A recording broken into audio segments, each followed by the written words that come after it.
My first selection for this week is the 2015 Painted Wolf Chenin Blanc.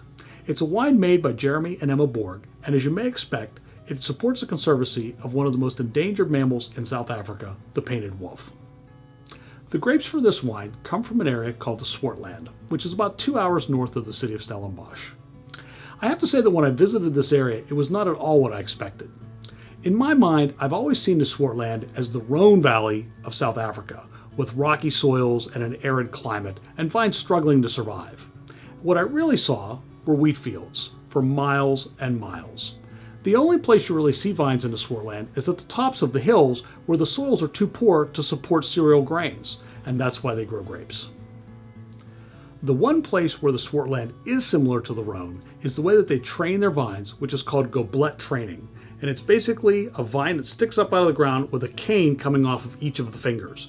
And on each cane will be 2 or 3 clusters of grapes.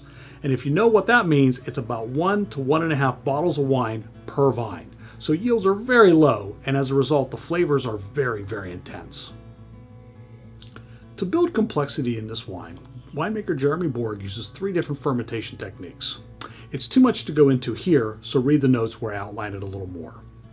Once you give this wine a little bit of air, it gives you a fantastic nose of dried apples, jasmine, green melon, and white tea. What makes this wine feature worthy is the breadth and texture that this wine displays at first. It's not uncommon to find that in Chenin Blanc, but Jeremy somehow finds another gear, and this wine's just richer and more complex than the average. Then, just when you think this wine's going to be dull and ponderous, this shock of minerality rises up through the middle of the palate and frames it all together. That's a common trait of the Table Mountain sandstone that is the soil of this region. Then this wine finishes with freshness and lift right at the end. This wine's incredibly versatile. I would pair it with a roasted chicken rubbed with rosemary and lemon, or try it with a pan-seared grouper. Enjoy.